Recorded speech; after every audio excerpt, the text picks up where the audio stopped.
Hello families, this is Mrs. Straight, and in this video I want to share with you an excellent new resource that your student will be using this year. We did have it last year for a short while, and this year we are blessed to have it again. Not every school gets it, so this is a great treat for us and a benefit for your student. Amplify Reading is a reading program tied to their testing data. So each student's Amplify Reading program will be different than someone else's because it's adapted to their specific level. When they are working in Amplify Reading, it's game-based, so to them it feels much like a game. However, it is gathering excellent data for us as teachers and specialists, so we know exactly what skills they need help with and what they need advancement on.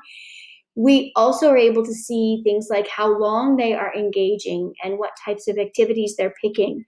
They will have choices of activities that will be, again, targeted to their skill level. So there'll be word-based activities where they may be sounding out words or manipulating sounds in words. There'll be sentence-based activities where they may be building sentences, and text-based activities where they will be reading and having comprehension questions. So again, it's based on their ability level and based on their testing data. So every student's program will look different. So the purpose for this is to show you how to log in. So students will be getting a student card that has their specific ID and password. Amplify is one of the very few things that we use in Jeffco that does not go through Google. So you will not log in with Google. What you will do is log in with Amplify. So when your student clicks on the link in their Bitmoji classroom for reading workshop, much like they do other links, they're going to be taken to this site. And then they're going to click username and password, login. They're going to click right here. And when they do that, it's going to bring up this. Now, normally you would think we would log in with Google. We are not going to do that because not all schools have it. We are one of the special schools that get it. So they're going to log in with Amplify. They're going to click right here. They're going to have their student card that I just mentioned that will be sent to them in Seesaw. I'm going to send each student a post of their own.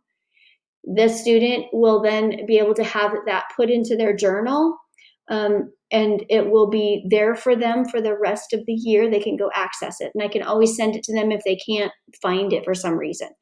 My recommendation is you have your student put that on some type of a Post-it note, put it up or put it on a piece of paper, and with maybe a little bit of Scotch tape or masking tape, just tape it inside of their iPad cover. You want it accessible easily so they don't have to keep looking in their journal every time, their Seesaw journal, to find the ID and password. Their ID and password is pretty simple. Their name is embedded somewhere, and to make them unique, it might be their first name, last name. It might be their first initial, last name with numbers on it, but their ID and password is all based off their name. If you have any questions, again, I'm going to go back. Again, you need to log in with Amplify. Once you get to the Amplify site, you're going to click username and password, log in with Amplify, and put the username and password information in here. Last, first graders should be engaging in Amplify Reading at least 20 minutes per day. It is recommended 20 to 30 minutes, so you can make the choice what your student can do that day. I can see what every student is actively logged in and doing every day. So you want them to be actively logged in to get the most benefit out of it for at least 20 to 30 minutes for first grade. Second grade should be 30 to 40 minutes. Again, that's active time logged in. If you have any questions, feel free to reach out to me.